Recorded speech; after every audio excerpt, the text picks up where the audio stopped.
there are situations too where you have men and sometimes even women who are going against everything in their wedding vows. I mean, I know of a situation where there's a guy out there acting like a total victim who was just doing some of the most horrific things against his wife. I mean, just seeing prostitutes, doing all these terrible things. And his wife didn't like it. And dumped his backside and is, I guess, wanting to get divorced. And hey, I don't like divorce. But you know what? When you do that kind of thing to your wife, there's a good chance she's going to do that to you. Well, that's a sin. Yeah, and so is the other stuff too. Hey, yes, these things are terrible sins. You tell your wife, hey, you know what? I'd like 2 wives. That one that you married first, she's probably going to have a problem with that when you said in your vows, I'm going to keep myself only unto you for as long as we both shall live. And then if you come along, it's like, yeah, I'm going for wife number 2, and she gets mad. It's like, I'm out. I'm not living with this. I'm not subjecting my kid to this. You can find a nut job preacher that'll go preach a hardcore message against divorce and all that and leaving your husband. I get that, but you know what? I kind of get it. I mean, sin is sin, but you caused it.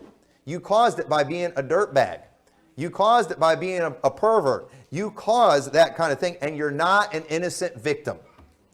You're not an innocent victim in that situation when you do that kind of thing. You caused it. You made it happen. You know, and they will. And some of these people, they'll act like my wife's terrible for this. Well, I think your 14,000 other sins that you did are way worse than her one sin. But yeah, fine, one sin.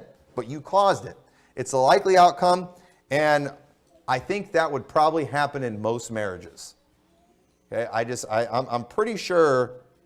I've never even asked my wife for another wife.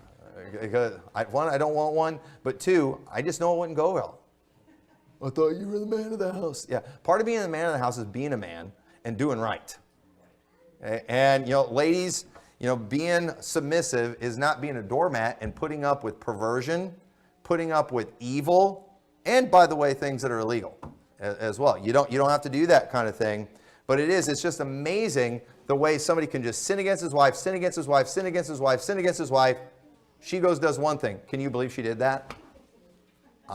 No, I can believe that she did that. You know, it's just the likely outcome of that kind of thing.